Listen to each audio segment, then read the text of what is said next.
After a stupid amount of delay and bouncing around, Snowpiercer Season 4 is finally coming out on AMC July 21st. And even after all this time off train, I'm still thrilled to see this Season 4 conclusion, as excited as I was to get into Season 2 or Season 3. It's a post-apocalyptic, dystopian science fiction story that's about class with a large ensemble cast. It has excellent visuals and musical cues, the acting is phenomenal, and as the show is rated TVMA for mature audiences only, it's never afraid to go there with the blood, gore, torture, or extreme horror. I have searched high and low for more Snowpiercer content, and I really just can't find a lot here on YouTube. So I thought I'd help more people get into this show by providing a high-level plot summary, a character analysis, a brief look at some specific scenes and world building I really loved, and a starter discussion on the themes for Snowpiercer Season 1, Episodes 1 through 9. Notably, Episode 10 in Season 1 takes us into a cliffhanger for Season 2, so that's when I'm going to cover that episode. Real talk, I have 30 pages of notes for 9 episodes of TV, so let's jump into it, starting with the plot. While attempting to combat global warming, people made it worse with a quick fix solution that doesn't work out, and they have a very limited time to try and save humanity as a whole before our world freezes over. One of these solutions is going to be Snowpiercer, a train with an eternal engine that goes around the world in perpetual motion. This solution is bankrolled by a rich guy called Mr. Wilfred. As such, he gets to choose the rules, the cost of the tickets, and there's a lot of pressure to obey this dude because it's follow his rules or go out into the cold and die. And when this train was first leaving the station, obviously there were a lot of folks not invited who wanted to live, and therefore they invaded the train. This resulted in about 400 people making it onto the train and being pushed into the tail, and they became what's known as tailies. They are not part of Wilfred's plan, so any moment they're still alive is considered charity of Mr. Wilfred. So we flash forward 7 years, see the tail is still locked in the back cars of the train, living in the dark, in the cold, with minimal food. This has really bonded them together and made them like a very united society, all working together for the common improvement of their group of people. Unfortunately, they don't have a lot of access to information, to power, or the ability to get better provisions for themselves. And as a result, they're starting to get desperate and are planning to do another revolt. And the very moment they plan to execute this revolt, an unexpected visit from the higher-ups of the front comes, and they take Andre Layton, one of the leaders of this rebellion, out of the tail. It's going to be several episodes before the tail figures out what happens to Layton, but as the audience, we get to follow Layton into third class. We come to find out that in his past life, he was a homicide detective, and there's been a murder on the train that they've brought him up train to solve. And you might think this is the first murder on the train, and that's why he's finally getting his freedom, but it's actually the second, and unfortunately, this murder matches the MO of the first murder, which means they either convicted the wrong person for the first murder a few years ago, or this is a copycat. And because no one else has any experience sort of figuring this kind of crap out, they want to do it right, and it brought Layton up front to take care of it. And Layton immediately refuses to help them and starts trying to negotiate for better provisions for the tail, and kind of just like laughs him off, shoulder shrugs, and starts dragging him around key locations and witnesses as if what he says doesn't matter. It's only a matter of time before he agrees to do this job. We learn this latest victim, Sean, was actually one of the partners of Layton's estranged wife, Zara, and that's how they knew that Layton was a homicide detective. They knew what his favorite food was, all that kind of stuff, because Zara sort of asked him to come up and investigate the murder. And Zara's requesting this help from Layton is mainly motivated out of self-fear. She believes that, like the last murder, this one will be pinned on the people closest to Sean, which in this case would be her. And in the last murder, it was Nikki Jeanette. Meanwhile, a revered older person in the tale called Old Yvonne commits suicide, and his death instigates that revolt that Layton's taking sort of held off. Basically what happens is the other leaders of the tale, which include Pike, Josie, Lights, Last Australian, and Strong Boy, get together, realize that people who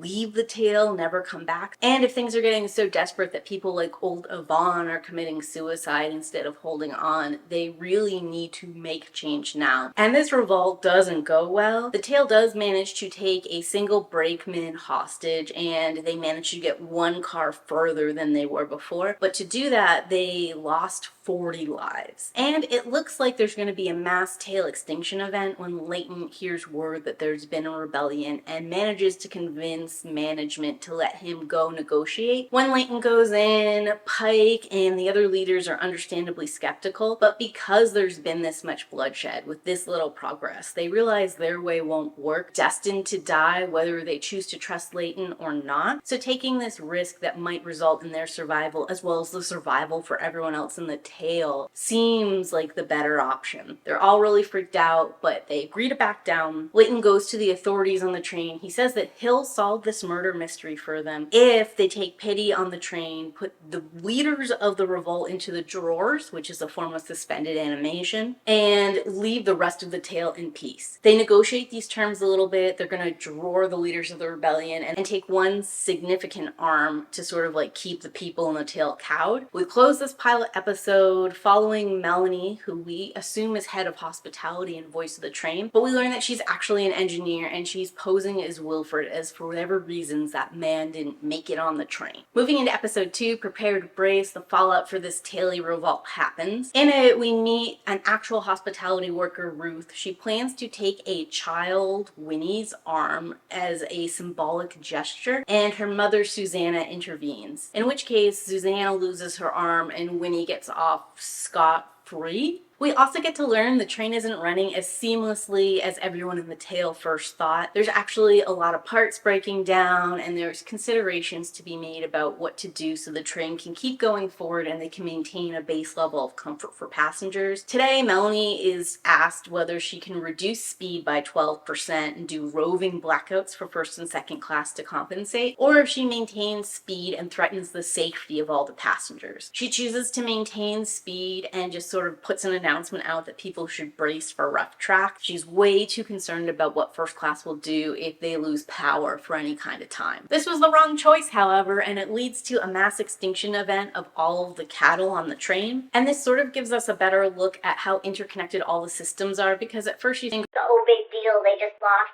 steak. But, you know, the cow's manure was being used to grow food, and the cow's methane was being used as a supplemental power. So there's actually a lot to consider in what they can do to keep the system functioning now that the cows are gone. And probably the worst part about this catastrophe for Melanie is to do the repairs necessary to keep the train running after the cattle car is compromised. She does still have to reduce train speed 12% and put on the roving blackouts for first and second class. Problems are stacking up, and it looks like control's being lost rapidly. Meanwhile, Leighton and a brakeman named Bess Till are investigating the murder. We come to find out that Till was a young officer before the freeze and wanted to get into the homicide department. So she's really looking at Leighton as like a teacher and a mentor for her, earning Leighton more respect in the police force as a whole. Basically, they come to realize there's probably two murderers working together. One who acts in passion, cutting the genitals off of their victims and basically torturing the person before their death. And the second one who's colder, more clinical, and is cutting the body up so that he can dispose of it more discreetly. With Leighton's help, Till is able to find the remaining body parts, all except for an arm, and it's heavily implied that one arm is actually being used as food in beef noodles in third class, and leads to a small cannibalism subplot that's not worth talking about in this large breakdown, but is very cool. And with all his day observing and bridge building, Leighton breaks out of his cell and attempts to make contact with some sanitation members who are going back to the tail to give them more information and insight for later rebellions. Unfortunately, he's caught, beaten, and prevented from passing on information when head brakeman Roach and Melanie, the hospitality officer, confront him about these attempts. Leighton reveals how incredibly observant he is. He's come to realize that Sean Wise wasn't any passenger. He was actually an informant for Wilfred, and they're not trying to track him for justice for his murder, but specifically because he was tortured, and they're concerned that there's two people running around with Wilfred trained secrets. Again, Leighton uses this information as leverage to try and get more rights and comfort for the tail, and to basically threaten to withhold his skill and prowess in solving this murder for them. Which brings us into episode 3, Access to Power, where we dig into what Sean was up to before he was murdered. Turns out he was looking into this quote-unquote new drug on the train called chrono, trying to figure out where it came from and stop its distribution. Which is when Leighton really hits Roche and Melanie sideways by saying, "This is not a new drug, and it's traded regularly in return for sexual favors down in the tail." Officially, this further investigation between Leighton and Roach doesn't go anywhere, but unofficially, Leighton gets pointed to the janitors by Zara, with the head janitor, Terrence, specifically getting called out. When Leighton is able to break away from his brakeman babysitters to visit with Terrence, he manages to get a physical description of the man Sean was last with, and he's able to trade his wedding ring in return for a chip to pass on to the tail and give them further access to the train later on.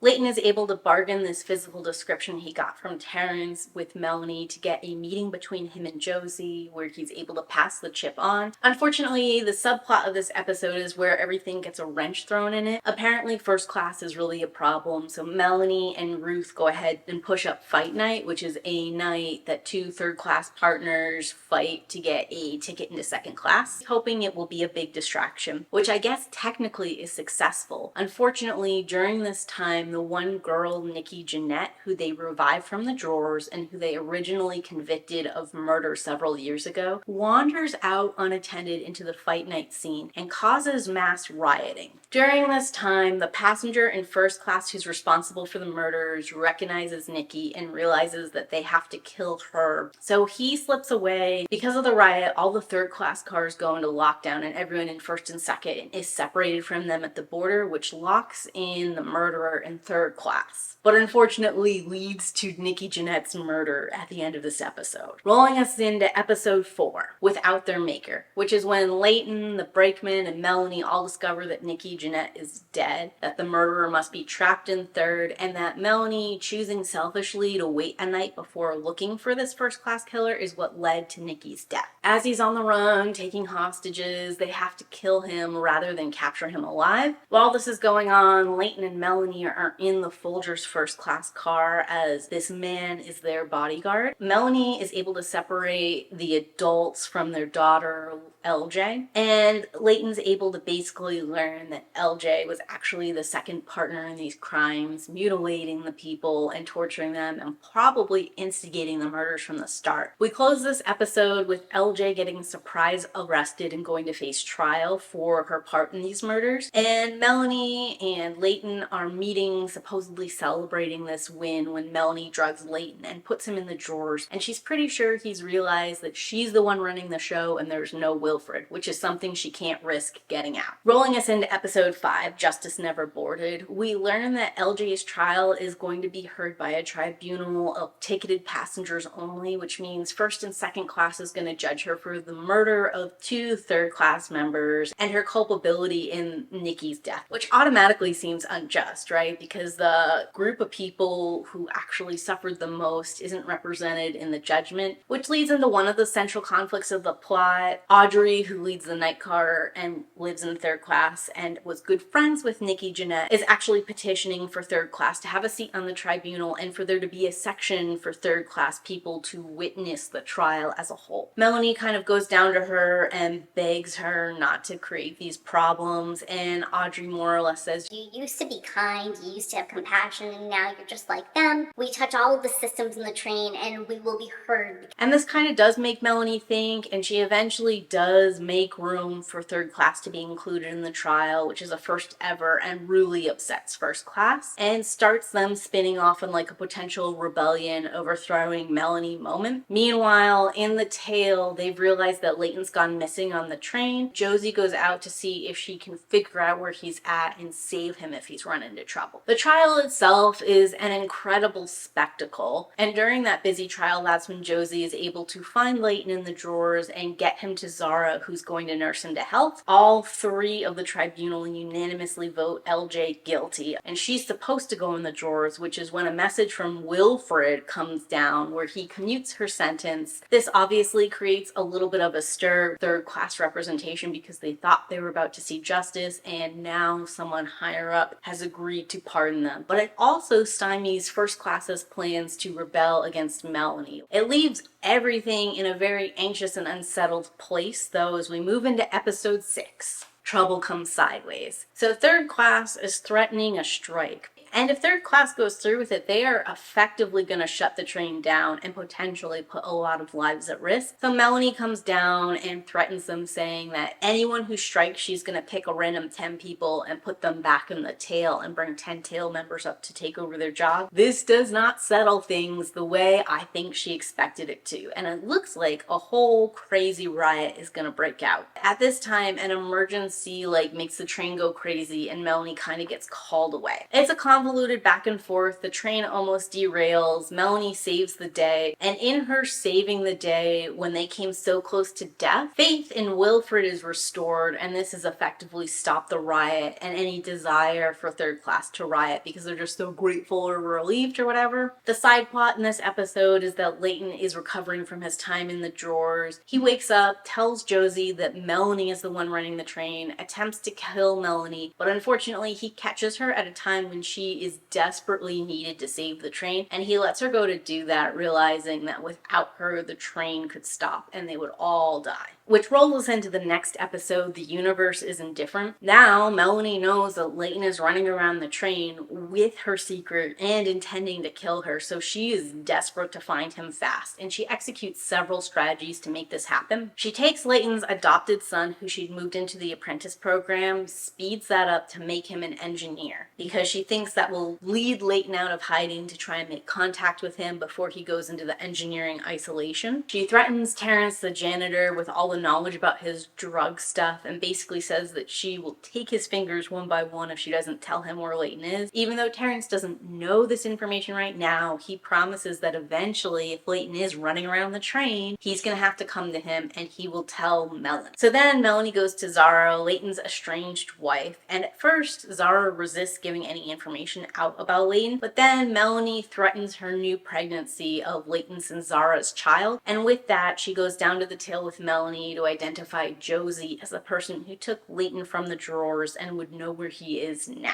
This results in an incredibly brutal torture scene between Melanie and Josie that literally turns my stomach. It's the most horrifying thing in the show. It's hard to watch. I really couldn't rewatch it if I'm being completely honest. But the basic summation of it is that Melanie starts by freezing a single finger from Josie and torturing her trying to get this information. Josie refuses to talk. Melanie finds the torture so upsetting she takes a break, and in this time Josie is able to get a hold of the implement that's freezing her fingers off one by one, freezes her whole hand, hides that from Melanie when she comes back in, breaks her hand out of the cuff, shattering all of that and leaving her a nub of an arm. While she's still suffering, she attempts to fight and kill Melanie. Unfortunately, she's obviously not strong enough or coordinated enough at this time to make that happen, even with all that adrenaline, and Melanie's able to release the ice everywhere in the room and escape the room, which gives massive frostbite to Josie and presumably kills her. This sacrifice from Josie does create a few critical pivots in the story though. First of all, Till, the brakeman who'd created a relationship with Leighton and was sort of on the fence, is solidly on the revolutionary side at this time. Seeing what they did to Josie, seeing how they treated Leighton, seeing how third class has been treated time and time again, and then talking with Josie and understanding that she has a duty to people, not to the train, has solidly 100% put her on Leighton's side, and she's able to get a couple key messages back to him from Josie, as well as later in the line turning the brakeman key in their success.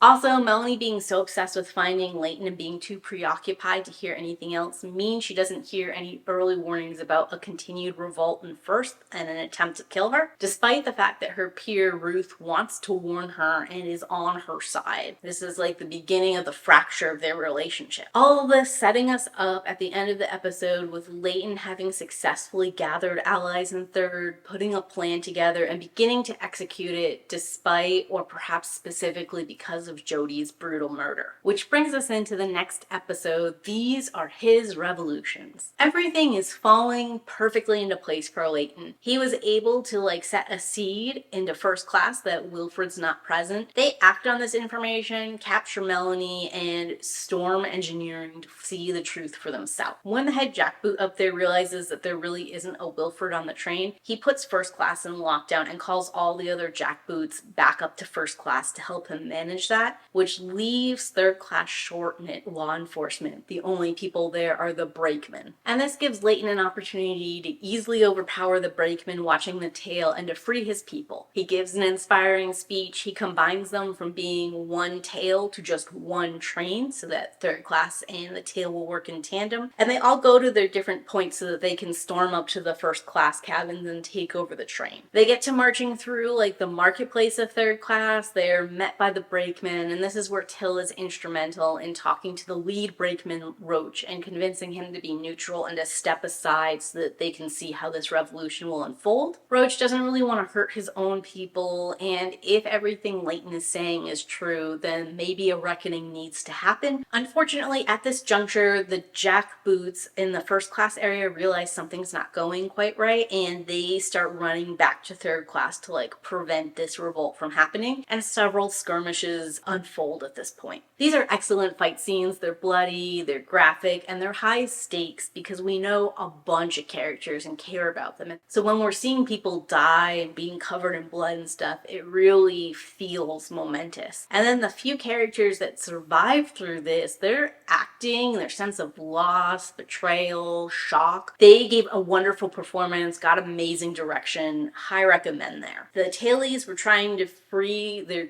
key members from the drawers who'd been locked up a few days earlier. And in that time, we find out first class got to the drawers first and were able to free Pike. And he's an informant to them for Leighton. Which moves us into episode 9, The Train Demanded Blood, and the end of this high-level arc. At this point in time, Melanie has been scheduled to be executed because her deception with Wilfred's been found out, and I don't think they understand how important she is as an engineer at this juncture, and are not interested in taking the time to find that out. Also, First Class and the Jackboots plan to go nuclear on the rebellion, going car by car and gassing everyone indiscriminately until they can take the train back. Once again, showing they don't understand how the train works or who is necessary to make that happen. And in and of itself, this is like foretelling the doom and end of Snowpiercer should First Class and these people be allowed to be in charge. They send Pike as a messenger down to warn Third Class and say that everything can go back exactly how it was before if they surrender and Leighton agrees to be executed. Obviously, Leighton doesn't agree to this, and they agree to continue pushing forward with their plan, which is when Leighton finds out that Zara is pregnant with his child, and he changes his mind in a misguided attempt to protect his child and his future legacy, I guess. Fortunately for us, before Leighton can surrender himself, Melanie, who'd been scheduled to be executed, manages to escape with some help and runs into the rebels, where she tells them indiscriminately that she can win them this battle and give them the train, which stops them from harming her, forces them to listen, and they come to the realization, since they don't have any other plan at all, this actually allows them to achieve their goal. They agree to go with it. There are some great scenes of Leighton's fake surrender as he needs to get to that part of the train to like release the cars and get all those people killed. And there's a tense last minute fight scene before Leighton's able to break away from them, send the other people back to safety, and go to disconnect the cars. And this is where the real gut punch comes in, because Leighton realizes that among the disconnected cars,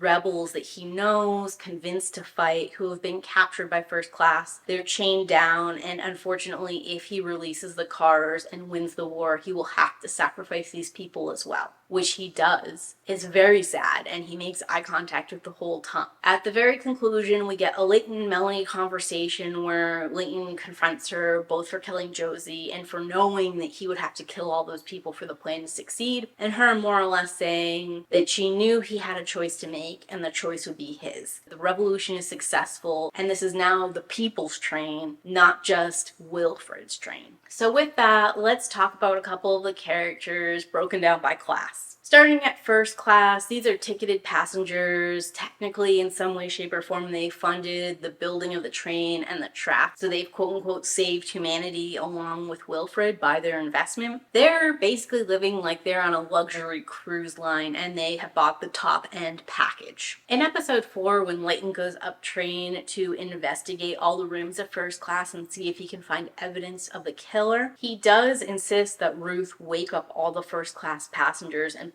bring them together in a car. It looks like there's maybe 30 people total in first class. And Layton's kind of surprised by this. He's like, Is this everybody? and Ruth does make an offhanded comment that she didn't rouse the help, so presumably first class also paid for tickets for like maids, security, and that kind of extra whatever. So maybe there's slightly more than just 30 people in first class, but the people who are actually reaping the full luxury benefits are going to be that small group of people. And in them, really in season 1, the only prominent member is going to be the Folgers. We will not discuss Lila and Robert that much because while they are great menacing villains, they do both die when they unhitch the train. So really the only one we're here to talk about is LJ. She's used to getting her way, and she is the epitome of spoiled nepotism. As she's currently 18, that means she boarded the train when she was 11. So literally she has done nothing to earn this passage aboard Snowpiercer. And they expect her to do nothing. She's portrayed as mentally unwell in some way, shape, or form. She seems to lack empathy and be quick to violence. And while there's some implication that being on the train hasn't helped her development, we do get a story about her from when she was 7, and in a violent fit, she poked her father's eye out with a fork and like crushed it. So there's always been some kind of behavioral something there from the jump, and presumably the conditions of the train have made it a lot worse, since she can go from being perfectly pleasant and kind to saying something really cold, unfeeling, and evil like in the next sentence, and without any sense of emotion or malice behind it, just like this is a normal thing for her. And while we know she's responsible for the murders in third and she brutalized those people, probably the creepiest thing we see her do on screen is pop her father's prosthetic eye out and like put it in her mouth, which is gross and weird and creepy, especially knowing that she's responsible for that injury, but is more so odd because it seems like this is some sort of like soothing or calming thing she does. It's also really concerning because it shows that her mother and father are aware. They feel she's entitled to be this way because she's their daughter and that they should protect and love her regardless. And we do get to see that there are no boundaries this family won't cross for each other, because they're coaching LJ on how to act in the tribunal and say like that Eric, their bodyguard, forced her to participate in these murders. He groomed her, etc., etc. This isn't her fault, and she's also a victim. And LJ says, but he didn't do that. You know that, right? And this doesn't startle her mom or dad. They just say, yes, dear, we know. Like they're tired and bored of this conversation and only want to talk about what she needs to do to be safe moving forward. The show itself seems a little bit confused about how they want to portray LJ, because she is shown to be a sadistic killer with some kind of mental trouble somewhere along the line before she got in the train. But she is also portrayed with a certain level of empathy. When she's trying to connect to the Lee Brakeman Roach and asking him like about his wife and his family and how they first met, she isn't able to reciprocate with any of her own personal connections about how she met people or who she's dating. Instead, she has to talk about how her mother and father met before the freeze. LJ is lacking a bunch of core critical socialization moments in her life, and she really can't relate to other people, particularly other adults around her, because they have this whole life before the freeze, this whole series of relationships and how that works that she doesn't have access to and will never have access to because there's no one her age on the train. Other name drops we get for first class passengers is going to be Martin and York and their 2 children. Martin is also a spy for Melanie, and it seems like he has some kind of conscience or at least logic about how the train works and their need for third class people. There's also Edith, who's an eclectic looking older lady that happens to be on the tribunal. There's Sharma and his wife, and he gets a slightly larger cameo in season 2. And there's a lore drop that the Scandinavian royals are on the train as well, but we don't really see them. This moves us into second class. These are also ticketed passengers. They don't have access to the same level of luxury. They have jobs that they have to perform, but they have very nice living accommodations and get pretty good food. Also, it seems like they work a standard 40-hour work week, and it seems like everyone in third class works like 60 to 80 hours. The break between second class and third class is a little bit arbitrary, but from what I can gather so far, this is going to include some of the doctors and some of the scientists, but not all of them. This is going to include the jackboots, who are the legal arm for first and second class. They're like a SWAT team, are able to travel across third class as well, but third class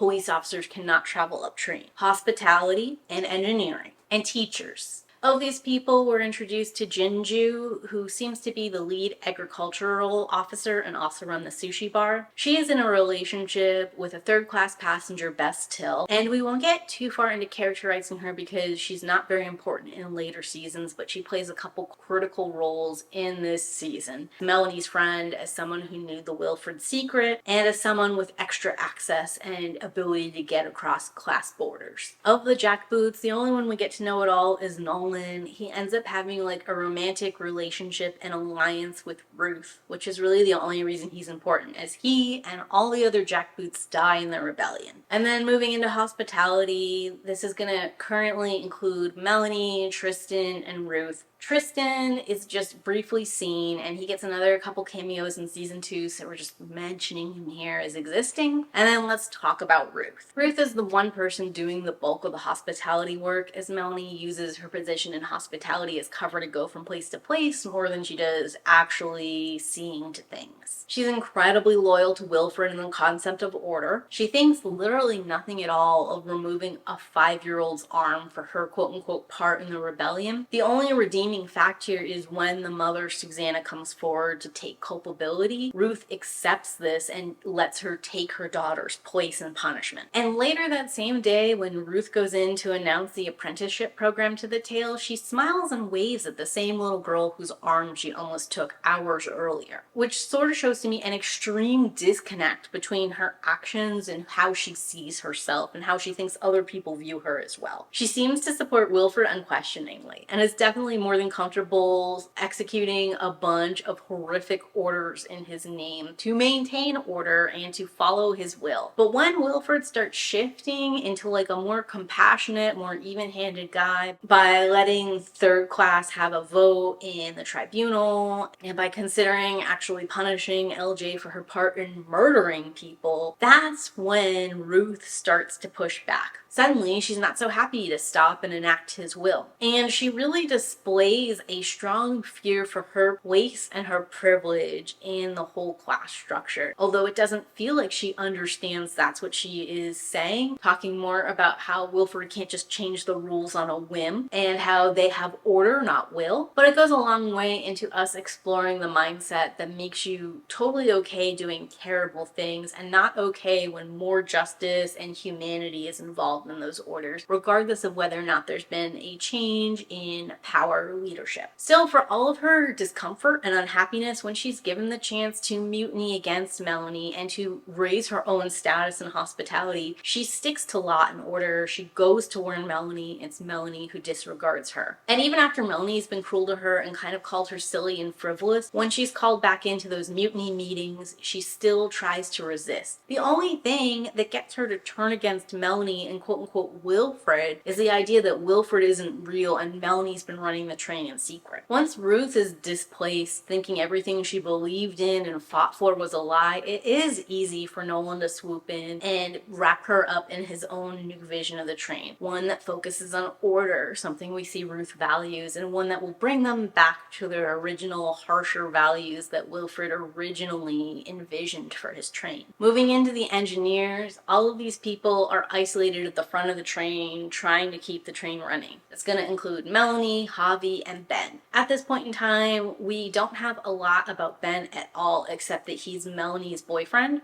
Javi seems to be grouchy and frustrated. I think it's partially because 3 is a crowd and he's the odd person out in the relationship status and not allowed to interact with anyone else. He's also always had misgivings about pretending Wilfred is alive and hiding in the engine room. He is generally the grumpy, dissenting voice in this narrative, although when push comes to shove, he does help Melanie survive a certain death. And last is going to be Melanie. She was the engineer originally recruited to build the perpetual engine, so she's the one who knows the most about it and who actually created this thing for Wilfred. We come to find out throughout the narrative that she actually abandoned Wilfred at the tracks. More about that in season 2. And when she left him behind, she decided to pretend he'd made it on the train and use his name and his rules to keep things going. She uses her guise as a hospitality team member to go anywhere in the train without it ever being questioned. questioned, being the eyes and ears of Wilfred as like her getting more information and also sort of forcing people to do what she wants when she wants it. She's cold, she's calculated, she's cunning. She's a perfect villain in season 1, and she is set up well for a potential for a redemption arc in season 2. Partially because we can't kill Melanie. We need her. She knows the most about the engine. All of the engineers have to live. Like, none of them are expendable as long as we want Snowpiercer to keep running. But partially it's her sheer brilliance and desire for humanity to keep going. No matter like what wrong she has committed in the pursuit of that, the truth of the matter is she's on the side of life. And unfortunately, if we're all on the side of life together, we need her scientific mind and consideration to like help propel us in the future. Melanie describes herself by saying, "My goal has been the same since day one, and that was to preserve life. And that's what I've done. What do you want me to say? I'm mean, I'm ruthless, I'm a monster. Yeah, sure, I'm all of it. And now that my way didn't work, maybe yours will." And it's that kind of mindset and attitude that, while cold and foreign and off-putting, gives her her opportunity to survive the first season and become useful potentially in the second. All of this moves us into third class, and we find out that their labor is their ticket on the train. They have significantly restricted access to rations, to places to live. They don't get the same medical care treatment as first and second class does, and as a result, they die of both injury and disease that neither of the other classes do. And their work is dangerous. They die on the job all the time. It's part of why the tail is still around, because as those key people die, they do bring tail members up to take their place. And third class is going to include some of the doctors, the agricultural section, the brakemen, who are like the third class police members, the janitorial staff, the breachmen who work outside in the cold when there are parts of the train that need attention, the paper makers, and the entertainment area called the night car. Starting with the brakeman, we have the head brakeman, Roach. He is a really even-tempered kind of guy. He's been married a long time to a wife. He had 2 children. Only one of them made it onto the train. He and Leighton sort of talk to each other as if they're peers, and Roach immediately seems to have empathy for Leighton's play and respect for his past experience. And so long as you talk to him head on like a human being, it seems pretty easy to reason with him and to get him on your side. He seems to be a guy who really wants to do what's right. And that gets us into Bess Till. She was a cop before the freeze, so justice and order and doing the right thing is very important to her. And as a result of this, she does have some issues with what's happening in the tail just to start. Also has concern about treating prisoners correctly, finding the actual guilty person, punishing them, and not just a random person to have matters solved. She wants to do things by the book. She wants justice. She's in a unique position because she is in a relationship with a second-class passenger, Jinju, and she's very sensitive to the fact that like being too public about their relationship or like accepting a promotion to second class so they can live together is going to alienate her from third class and perhaps make her job enforcing laws and working with the community more difficult. And people are always going to question whether or not she actually cares about Jinju or is just using her as a meal ticket. Also, since Till does end up accepting a promotion to second class and moving in with Jinju, there is this element where Jinju is responsible for Till's good behavior, and Till is sort of a loose cannon and feels like a level of responsibility of not hurting Jinju or her reputation. Unfortunately, that's not how matters unfold, and I think Till is especially hurt when she realizes all of the different ways Jinju has been compromised and lying to her throughout the relationship. But her growing unhappiness with how the train is run, the cruelty she's seen done in third class and to the tail, her connections to Leighton and later to Josie, along with her suspicions against Jinju and what she's hiding, all come to a critical mass turning point when she witnesses the extreme torture that Melanie, a quote-unquote hospitality worker, does to Josie to get answers. And it turns her full-blown into a revolutionary, with her new loyalty being to the people and to each other on the train. And it really sets Bess up to be like the idealistic voice going forward. Till's partner is going to be Oswilder, Oz for short. This guy was not a cop in his previous life. He was a soccer player. He comes from an abusive family background. He likes being on the train because he thinks it's simpler and he has to feel less bad about being a shitty guy. He is willing to take advantage of anyone or anything for his own betterment. He doesn't have a big role in this season. I think it gets a little bigger in the second season, but I'm only like partially through rewatching it. He does a lot of crappy things, including coercing sexual favors in return for medicine from the tail, and he never gets any punishment or comeuppance for it. Moving us into the janitors, because they have a position where they get access to all the rooms and do a lot of cleaning, they're able to do a lot of illegal trading. This puts them in a uniquely powerful position with Terrence as their leader. Terrence is very opportunistic. He doesn't really pick a side, although he expresses interest in seeing where any one side would go. Mostly he's hedging his bets. In the night car, first we have Nikki Jeanette. She's the presumed murderer of the first murder years ago, now turned witness. They attempt to pull her out of the drawers. We get some great body horror, how her whole body seems to be like dissolving because of the drug, and like her skin is peeling off and her teeth are all black and she's like barely able to speak, muttering nonsense, not really here in the present. Who she is not important to the show, but what she does as a plot device makes her worth mentioning. Then we have Zara, who's Andre Layton's estranged wife. She left the tail 2 years into their journey at Snowpiercer to replace Nikki Jeanette. She's forged a life for herself outside of the tail, more or less moving on without Layton, but when being confronted with him is very conflicted. It's clear the two of them still love each other from their interactions, and it's also equally clear that love is not going to be enough to hold them together. What they want and need in this world is very different, with Zara being incapable of enduring in the tail and actually still being very angry at Layton for dragging her to Snowpiercer to sneak aboard when she was ready and willing to die with their friends and family. Feels like that death would have been infinitely better than the torture and pain they endured in the tail. And that's why when this opportunity to become part of the night car came about, even though she didn't know what the night car was, what she would be doing, any of that,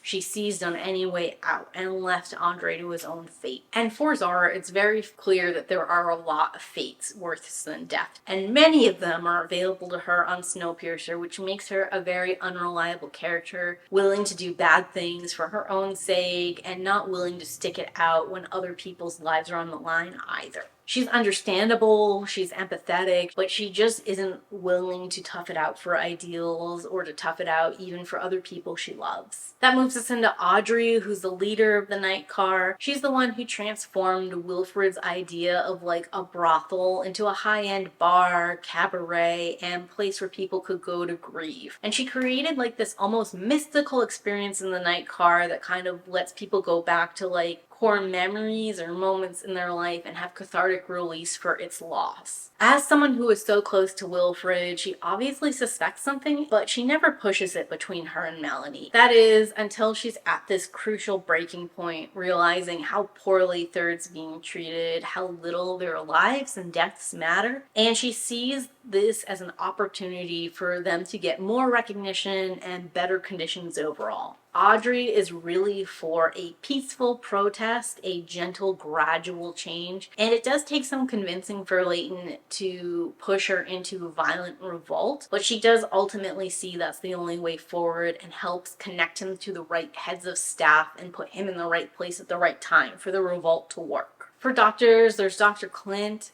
who manages the drawer, and then there's Dr. Pelton, who's an ex-army officer and seems to just do general third-class doctoring. For the breachman, there's Bo Boskovic, and he's really not important in this season. He just exists, but he comes into roles later on, so here he is first being mentioned and characterized. And that leads us to the tail. These are unticketed passengers who don't work. Their main refrain is one tail, and they all work collectively as a unit for their own betterment. Precious few of them are allowed either to leave the tail to do cleaning and sanitation, or get a chance to escape and fill in for a third-class passenger who's passed on. Try to use those connections to learn more about the train and learn more about how the system works and what they can do to improve their situation. As they are a collective society, a communal group of leaders, they include Andre Layton, Josie, Pike, Strong Boy, and Lights, and the Last Australian. And there's a seventh member who I don't think gets named in this season, but who comes into more prominence in the next season. Andre Layton is clever, observant, and very even-tempered. He's anti-revolt at first because he doesn't think they have enough information. The second he goes up train, though, he's working to gather that info and make plans and alliances so they have what they need to enact the revolution. He's really personable, he's likable, he's a guy we want to root for. I'm a big fan of his character. And Pike describes him in episode 8, saying, "The thing about Layton is he's an idealist, a good cop who doesn't have the stomach for sustained cruelty. He took a big risk today, and he lost. Keep grinding, he'll crumble." And while I sort of question that quote within the moment of its delivery, I don't know that Layton is an idealist, and I don't think he lost, although he took severe casualties. And I also don't necessarily believe he'll crumble. I think he might think there's no choice but to go forward. Layton's weakness is that he creates strong bonds with those around him, and once they're being put into jeopardy past a certain point, he will sacrifice himself or the movement to save them. So moving into Josie, she is the heart and soul of the revolution. If you're ever wondering what the right thing to do is, you should just ask, what would Josie do? Because this woman knows everybody's name, she knows their status, and she cares deeply about improving their life and making sure that everyone is coming up together. And Josie does a great job embodying this at the individual level and at the societal level. In fact, she says that they have a duty to each other, not to the train. That means inherently that anything she does or plans happens on the one-on-one individual level first and then spreads out like a ripple effect. One of the ways we can see this enacted is when Miles, her adopted son, gets the opportunity to be an apprentice and move up train. While she encourages him to take that role for a better life, she also sort of lets him know that he doesn't have to perpetuate the tail agenda if he doesn't want to. If it's too dangerous, if he just wants to go into an easy life, he should look out for him and what is best for him. And it's Miles that reassures him that no, he's loyal to the tail. He will be there, learning, ready, and waiting for the revolution. Respects Miles at his individual level, what he wants to do and what he's committed to. She doesn't try to really push him one way or the other, and in fact says either thing is okay. And we see this with Till too, where Till is uncertain about whether or not she's part of the revolution. She feels that being part of the revolt would break her duty to the train and her identity as the brakeman. Josie's sort of all you have to do is be good to other people. You're one of us. You can do that and be a brakeman. In fact, the two of those things should go hand in hand. Moving into Pike, he's the violent, impulsive, selfish arm of the revolution. He's here to improve his life and his standing, which is why it's so easy for him to sell them all out in return for a first-class accommodation at the end of the war. If they win, great, then he's there as a tail team member, and if they lose, great. He did his part for first and he still is okay. He's prone to immediately believing the worst in people, assuming when Layton is taken that he's a spy and that perhaps Josie is suspect as well. But for all that, even though Pike plays the role as messenger for First Class in season 1, he lacks a true maliciousness against the tail. While he doesn't actively help Layton in his rebellion, he also doesn't work against him. Strong Boy is just a big strong guy, he's muscle, he doesn't even talk. There's Lights or Digger. I could have sworn they called this woman Digger in the first or second episode and then changed her name to Lights when they realized she was going to be more prominent in the role. But she is another one of the Tailies' leaders. Her role appears more morale boosting. She's able to use a small hole in the top of the tail and a mirror to see out to navigate the entire course of Snowpiercer and know whether they're ahead of schedule or behind schedule, which helps them realize how power is going to be regulated and whether or not they need to stock up in case there's a long period without any rations. She's also able to jury rig a curtain and a mirror device to project the outside inside for all the people in the tail who haven't seen it in 7 years. And after old Yvonne dies, she takes over his role as teacher and mentor to all the children of the tail. She seems able to tinker and work with parts and pieces to make things. And when Josie has to step out of the tale to help Layton, she ends up taking over doctoring roles and nursing roles that Josie was performing. So she's a very versatile character. We get the last Australian. Right now he's comic relief, but he is another leader of the tale who might play a role later. Then we get Miles, who's Josie and Layton's adopted son. He's incredibly intelligent, goes into the apprenticeship program and becomes an engineer. His placement as an engineer is like a linchpin that allows the revolution to happen, as he lets LJ in and she's able to report back to all of First Class that there's no Wilfred on the train. And last but not least is Winnie. She doesn't really get a speaking role in the first season, but she continues to exist and be prevalent as the season goes on, so we'll see how she develops. She starts off life in the season with a mom and a brother, and she ends the season losing her mom to infection on the arm that got removed, and her brother dying in the revolt, so she's like an orphan wandering the train now. Moving into specific scenes and some generalized world buildings, the cartoon opened on episode 1 as homage to this original source material being a graphic novel. It's really kind of cool. The costumes, specifically the hospitality teal ones, are amazing. I love the uniforms, I love how they dress people up, and I love the little attentions to detail. The scene where Layton is removed from the tale, he's seeing the sun for the first time and being offered real food. All of that was just excellently filmed, great sound, great acting and camera work. I loved it. There's this echoey, ominous voice while he's going through all this medical decontamination, and I think it's perfect. You can't really hear or understand what's going on. He's being treated very poorly. It is a great emotional visual beat. The scene where Layton gets to experience the night car for the first time, I think this is great work too. It really hammers in what was lost in the freeze. The whole Josie interrogation, specifically Melanie walking into the interrogation room, there's this ominous music playing and queuing up for a jump scare, but instead when Melanie enters the door and closes it, there's just silence.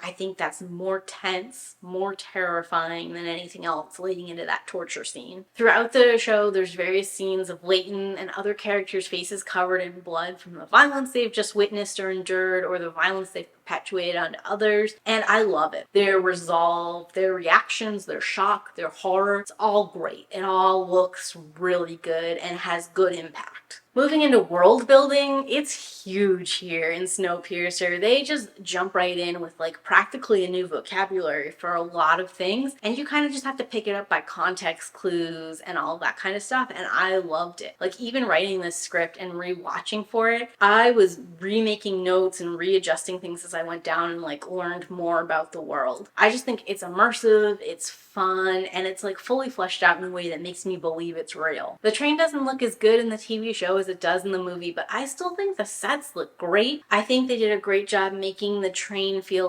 long, it would take a while to go from the back to the front, and displaying visually the differences between different cars and classes. I also really like the look we get underneath the train into the maintenance area that runs the whole length of the train. It being dark, machinery laden, dangerous, all that kind of stuff felt real and authentic to how a train would work, especially one where you're not supposed to be able to go outside anymore. And last but not least, let's dive into those themes. The first and most obvious one is that climate change is real, and that quick fixes are destined to make things worse instead of better. Perhaps additionally, we should caveat, don't rely on the super rich to do things of their own accord or out of common good. At the risk of being painfully obvious, the whole premise of Snowpiercer happens because of global warming, and because, for whatever reasons, that world of people decided to do nothing until the last hour. They looked for a quick fix, shooting off this stuff that was supposed to be a replacement for the ozone layer. It worked too well, so there you go, global warming's real. You should look for the long-term fixes and the small minute changes instead of some kind of big flashy something or other. The whole don't trust billionaires to solve it. Obviously, after everything starts getting colder, the world around us is collapsing. No one has any ideas about how to save humanity or preserve life. Everyone is kind of scattering, rioting, doing their own thing. A lot of people are just preparing to die. And it's billionaires like Wilfred who have the capital, the resources, and the power just going off and making their own plans to make things happen. In Wilfred's case, he decides a perpetual engine always on a track called Snowpiercer is the way to go. And I think how stupid and ludicrous that solution is an intended plot plot point of Snowpiercer. Billionaires make dumb decisions. They decide they like trains, so they decide the train will solve their shit. They have the resources and capital, so we just have to go with them and do their thing. You know, it's stunning that Snowpiercer works at all, really. Not to mention, once you board Snowpiercer, you're pretty much the hostage of Wilfred. And he creates like this brutal, intense, and gory society, benefits and entertains him. And you might say, hold on there, Jess. We don't really know what Wilfred intended because Melanie's the one running the train. But here's the deal. There's a handbook that Audrey references in the 4th episode. So we do know that there's like laws and strictures that she's adhering to Wilfred originally wrote. On top of that, the train is retrofitted for all kinds of cruel, crazy punishments. So obviously Wilfred intended to do some sadistic crap on his train. Next is going to be isolation and the loss of normalcy. Snowpiercer first released in 2020, so this was definitely not an intended thing, but it does coincide with COVID, self-isolation, and quarantining very well, because at one point in time, people were able to freely move wherever they want to go, whenever they want to go there, and then because of quarantine, there's nowhere to go. You're stuck in your house, your apartment, or whatever your living situation, and it's for an indefinite period of time, so all those like daily interactions that you came to expect, the freedom to go shopping, all that kind of stuff just gone, ripped away from you with an indefinite timeline of when you might be able to return to normal. Or as things continued in 2020, if there was ever going to be a return to normal. So serendipitously, I think we ended up having a lot in common with a lot of the characters in Snowpiercer and how they were dealing with things. The night car scene that Leighton goes through is very cathartic in a lot of ways to like some of the fear and uncertainty and like sorrow that you might have been feeling as well when self-quarantining. The train itself having a sense of claustrophobia, being trapped, being in lockdown, being controlled where you can move and when, all of that is a lot more relatable to modern audiences in a post-COVID world than it might have been when they first came up with the idea. It continues to resonate throughout the show, with the night car scene and the grieving being its clearest example, but seeing how rigidly trapped and controlled people are in their individual classes and sections of the train, seeing how you have to work with people you hate, how you can't get away from them, how they really can't have space or time apart. These are all so much more relatable in a post-COVID world. And to go with that, there's this question of, are the kids okay? So originally I wanted to hunker down and focus on Miles and Winnie and how they're being raised in the tale, to say something about like a society raising kids or maybe child soldiers, as each one of them feels obligated to work towards the revolution and the cause. But I ended up expanding this out partially because while LJ is 18 when we see her in season 1, she would have boarded the train at 11. So who she is and what she does also gives us a little window into how children are on Snowpiercer. But additionally, in season 2, we get an extra child. And it really made me think about how Snowpiercer and the freeze and all of that is impacting different age groups and different levels of socialization and what's normal for characters. We're not getting a ton right at this season onset. Of these 3 characters, Winnie is the most childlike and normal child of all of them. Miles is a lot quieter, more self-contained, calmer, and more blunt. He does seem to struggle a little bit in social situations. Granted, he is in some unique and awkward and intense situations that most children wouldn't find themselves in. But for example, when Ben finds out that Miles is the one who let LJ in and got Melanie captured, he's really upset. And when he calms down enough, Miles just asks him point blank, like, hey, why do you let the tale be so dark and cold? And Ben's like, oh, it's kind of complicated. I think he feels awkward and a little thrown off by the question. And Miles is like, we have an engine that runs forever. What do you mean it's complicated? He's like, yeah, the fuel doesn't run out. The momentum keeps generating power and all that, but there is a set amount of it at any given time. Miles says, well, that's not complicated at all. You decided who to give the power to and it wasn't us. And it just struck me how not childlike and specifically pointed that was. How Miles is saying in a very roundabout way, like, I did what I needed to for the tale and for my people the same way you did what you needed to when you froze my people. I sacrificed sacrificed one person, Melanie, and you sacrificed 400. His lack of remorse, his lack of kowtowing to Ben, like strong, determined perspective is not something you would expect of a child, even like a 13 or 14-year-old child in that scenario.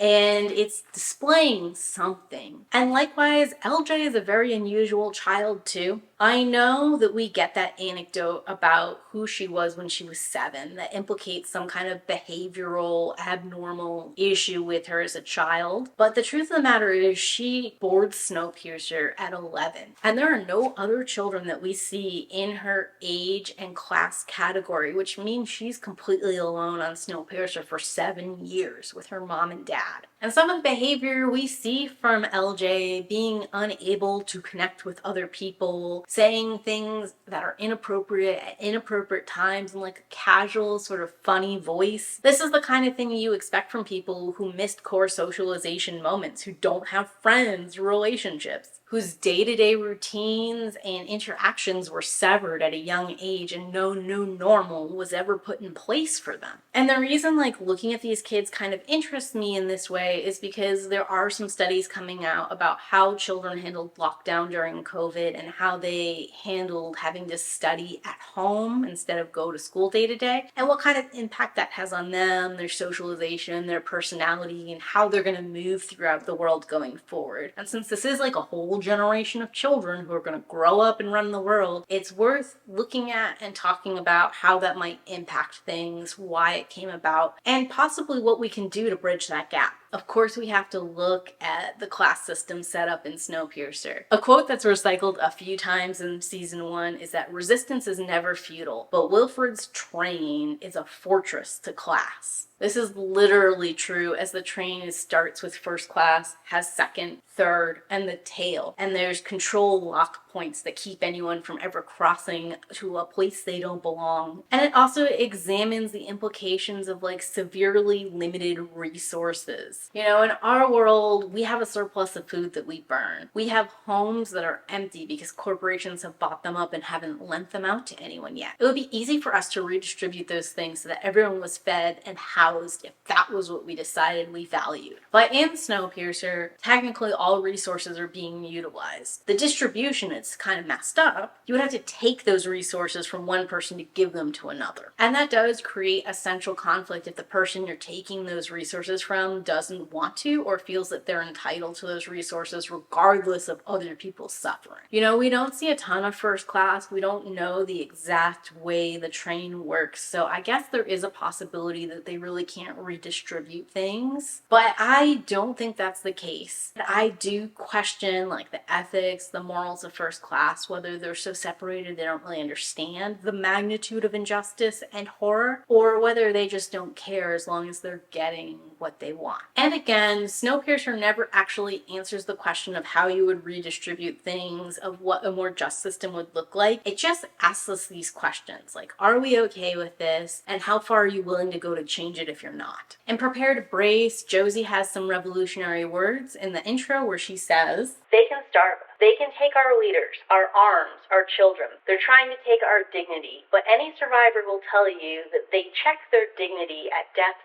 door. The more they steal from us, the more human we become. Humanity will fill our bellies one day when we eat the rich." And I'm a big fan of this one because I think it's literally true. As we can see in the tail and in third class, they have a community and a connectiveness that you won't see in second or first class. They care for each other, for the individual. They're willing to sacrifice for each other to make sure that everyone in their society survives and has as good a quality of life as is available to them in their meager stations. They value their unity, caring for each other, their own society, more than individual gains or getting ahead just for the self. It's also possible that Josie intends to literally eat the rich because there is like a cannibalism subplot, and there's a certain part of me that finds that kind of fun in a horror area. And part of why it's interesting to think about them quote unquote literally eating the rich, what does the first class actually provide to Snowpiercer? Yes, I understand that they funded the creation of the train, but it's been 7 years and they do nothing but relax and take from everyone else who's is putting in to provide and keep this thing going. How long does second, third, and the tail owe first class a vacation? Even if the rebellion doesn't lead to killing all first class, perhaps if they're unwilling to contribute further, it might be time to put them in suspended animation in the drawers. And I hear people saying, well, the tail doesn't really contribute either. And the tail didn't pay and finance Snowpiercer, so what are they bringing to the table? But I think the show does a great job, like really exploring the individual lives of the tail as multi-talented people with gifts, skills, things they could offer. And it's also very clear that the tail is willing, able, eager to work. So if we are in a scenario where only one of these groups of people can survive, arguably the tail is the more valuable group of people to push up, and it's time for the first class folks to go. Also, on like a pure genetic diversity, if we're talking about continuing the human race, 400 random people in the tail have more genetic diversity than the 30 or so people we see in first class. And if we're talking about resources consumed, even if we give the tail more than they have now, we don't have to give them everything that first class had. So that will create a huge surplus of items by drawing them, getting rid of them in some way, shape, or form, or just demanding they reallocate resources to be more fairly distributed. Episode 3, Access to Power, shows us Fight Night, where 2 third-class passengers fight for the right to a second-class ticket. This is like sort of showing us how the class system upholds itself by giving third class the false hope that they could one day journey to second class. All at the same time, first and second class get to control who does or doesn't get to move up. First class gets to be entertained. In episode 4, Without Their Maker, we get a little bit more personal look at how class dynamic works, where Till and Jinju are sort of arguing about their relationship status and whether or not it's time for Till to make it official and move in with her. This again shows how third has an unease with moving up and how they're viewed if they move up, but second doesn't see it as a big deal. Third has a lot more to lose in this like societal gain and perception than second does. Also, it shows a lot more unity in third class. Till finds community with third class, with their suffering, with where they are, what they think and feel. And Jinju over in second class doesn't have to have any of that community or consideration in what she does or says or how she acts. Also, we get a moment between Melanie and Leighton in first class where Leighton is starting to like rage out about everything first class has. And Melanie kind of like cuts him off and is like, don't even bitch to me about this kind of stuff. I grew up poor too. I know what it's like. And she basically says that she understands Leighton. I just had a note of like exclamations and question marks here, because how could Melanie, the woman who is controlling this entire thing, possibly understand or relate to all the torture and torment she's poured upon Leighton and his people just because she started off poor?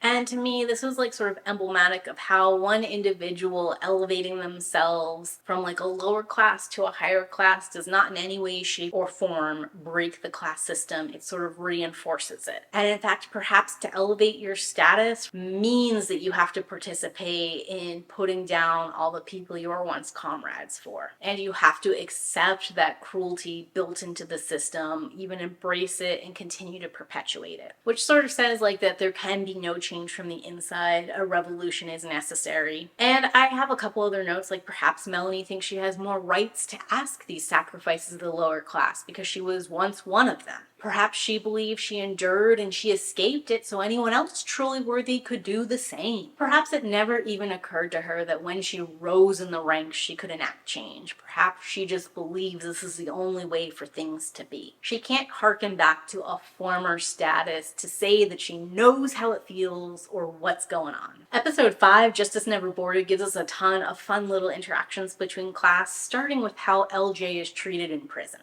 She is a known 2-time murderer with a culpability in a third, and she's being held by the community of people she actually chose to victimize. She is treated in third class way better than Leighton was when he was their prisoner. Because when we see Leighton working as the homicide detective and being locked up at night, he's constantly randomly beaten down by people. And all of that is despite the fact that he was pulled up train against his will, and he's the only person with qualifications to do the job he was brought up to do. And this is despite Leighton just passively accepting this terrible treatment, generally being kind to other people surrounding him. We open on LJ, there's no bruising on her face, she never gets a bloody face moment the way Leighton gets multiple in the first few episodes. No one has told her how they feel, despite the fact that she murdered friends and family down there. Plus, third class does just generally resent first class, but no one felt free to go ahead and share that with LJ the way they did to share their resentment with Leighton. And despite LJ getting better treatment in that way, no one seems to recognize she's human while she's there either. Leighton is treated like a fellow human being by both Till and Roche. They both think he is someone they can empathize with, they learn to like, they communicate, they tell little day-to-day stories with, they learn things from him, he learns things from them. They have rapport.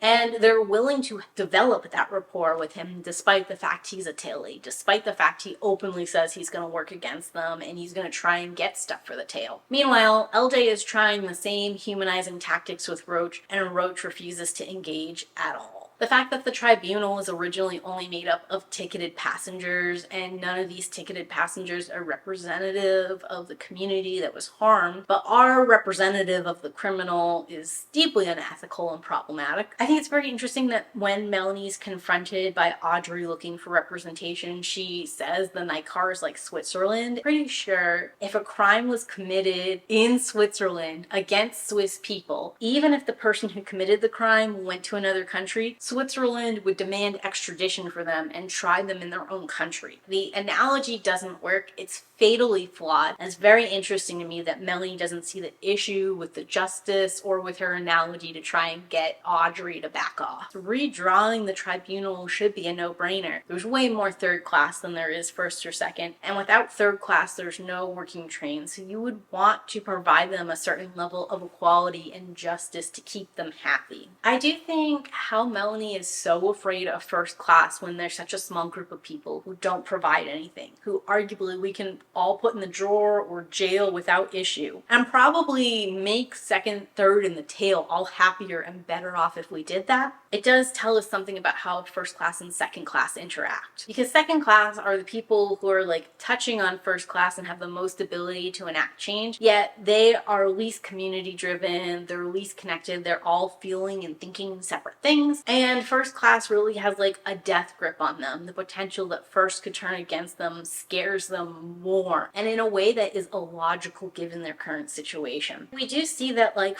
to a certain regard, first class can threaten to overthrow and kill Melanie to get their way. If Melanie could rally everyone and ally with third class wouldn't even be a problem, but she can't even see that possibility, and she's so busy like trying to appease them and make justice work for them and what they want so that she can stay in power. She completely overlooks other solutions. And I think we get some more insight into second class when we look at how Melanie views the situation versus how Ruth views the situation, because Ruth is interested in law and order and maintaining the same rules forever, regardless of whether or not they're good. And Melanie is in this moment really trying to get justice, to soften things up, and to be a more humane person. And if both of them are different opposing factions in second class, you can see why the class itself can't rally or ally itself with third and the tail. My battery just died. I am trying to pick up where I left off, but I'm not 100% confident about camera angles or exactly where I was. So I think we're just going to go ahead and move into the next topic, which is the sham of a trial we witnessed. The trial itself is a sensationalized event playing to entertain passengers with a lot of body horror, focusing on like the outlandish or most outrageous elements of what happened, mentioning like the severed genitals several times, actually showing the remains to the jury as found in LJ's jewelry box. Way over the top. And they even have Audrey come in and give a tribute to Nikki or speak for her on the stands. And while that comes across as sincere and empathetic on Audrey's part, it also comes off as very performative, escalating the stakes of what happens if people are found guilty or innocent. And this trial sort of depicting like crime and punishment reflects our own in a lot of ways, because our criminal system is dedicated to oppressing lower class people and letting first class people off with a slap on the wrist. Fines are only punitive to people who don't have money, and jail time only happens to people who don't have good lawyers or good defenses or who can't relate to juries. There's a lot of ways the system is set up and manipulated against lower classes. And I do think we see that playing out here in Snowpiercer as well, because even though the tribunal does come back and universally decree that LJ's a murderer, that's when Melanie has a pre-recorded message sent from quote-unquote Wilfred commuting her sentence to living with her mother and father because she was so young at the time of the crime. No matter how much you do to reform the criminal justice system, it's always rigged against lower income people. Moving into episode 7, the universe is indifferent. We get to see Layton really overcome some of the prejudices in third class. They're hesitant to work with the Tail in this revolution, specifically because they've been trained and told over and over again their punishment for rebelling against first and second class will be to go down to the Tail and have someone in the Tail more than happy to come up and replace them. So they have always sort of viewed the Tail as a punishment, as people who want what they have. And Layton is like, for the first time meeting with them, giving a voice to what the Tail wants, which is not to take from third class. And beyond that, Layton has been to first class. He's seen the incredible opulence there, and he knows that there's more than enough in first class for third to have a better way of life and the Tail too. This is also when Till and Josie have their moving speech together, and Josie gets to talk about the ideals of the revolution. We owe a debt to each other, to doing what's right by the people around us, not to a system as a whole like Till was talking about it. She has a quote-unquote duty to the train, and her duty as brakeman to the train sometimes is to oppress and harm third and Tail members. And I think for most people, if you have been on the fence about the revolution happening with the Tail and third class, this is where it clicks for you and makes sense and you get on board. If after this speech and hearing about becoming a community, helping one another and supporting each other doesn't do it for you, you're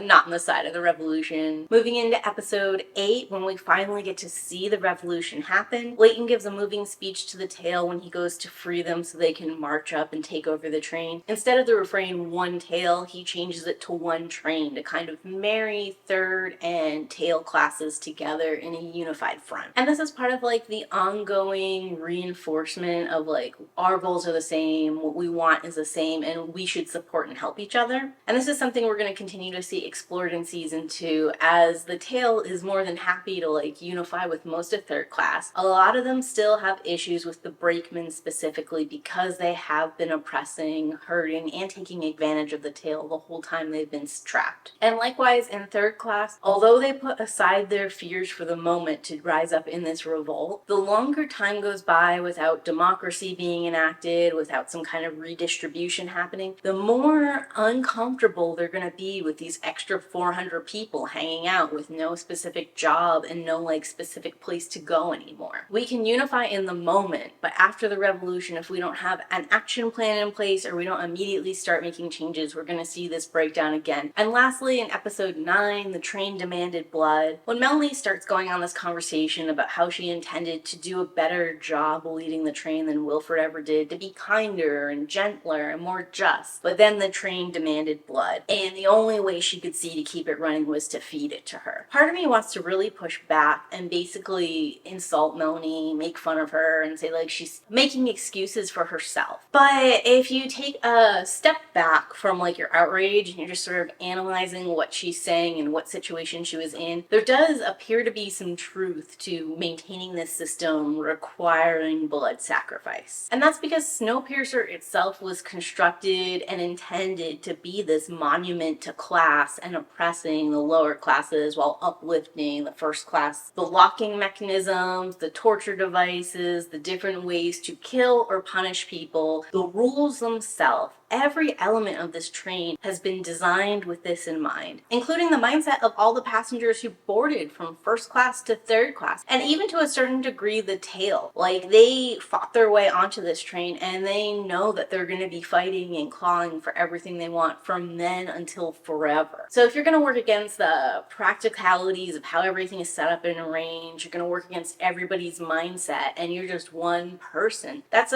probably never going to work, especially when you're in a situation situation where a single mistake is going to cost you the survival of humanity. If Melanie wanted to change this around, she would need to have a group of people on her side. And because she took over the train and hid the fact that Wilfred wasn't on the train, she doesn't have the luxury of going out, disclosing this information to people, and finding the right voices with the right ideas to help her transform the system. An alternate world where Melanie had trusted Audrey enough to go to her and talk to her. Because Audrey is working in the third class station. Audrey has intimate knowledge of Wilfred, how he intended the train to run, and how everyone else around might have felt about it, because she also has a lot of knowledge and experience with other first class passengers. So she would know what needs to change in third, or minimally she'd know who else they could tap to give ideas about what needs to change in third to make everything more even and balanced. And she probably also knows how to make those changes happen without like overly ruffling first class passengers' feathers too early on. Or if there are some first class passengers that are never going to go for it, perhaps like drawing them early and then just moving in the changes otherwise. But as the show stands, and as Melanie's choices currently stand, it does seem like the train did require a certain amount of violence and power and dominance display to maintain control. And if that's the case, then the train also sort of becomes a symbol of the inherent violence within like a class capitalistic system, because everyone is jockeying for those things and for more and more and more, and they're never really considering what they need, what other people around them need, and like the overall human good instead of just the acquisition of wealth. And that's going to be everything I've got to say about Snowpiercer Season 1, Episodes 1 through 9. This was an incredible journey to watch, note, and actually script, and I'm sure editing is going to be a mammoth of a task. So if you really enjoyed this, leave me a train emoji in those comments down below. Let me know what your favorite part of Season 1 in Snowpiercer was. I want to thank you guys if you got this far. I'll be trying to come out with a Snowpiercer Season 2 and Season 3 before Season 4 launches, but we will just have to see how the editing on this end goes.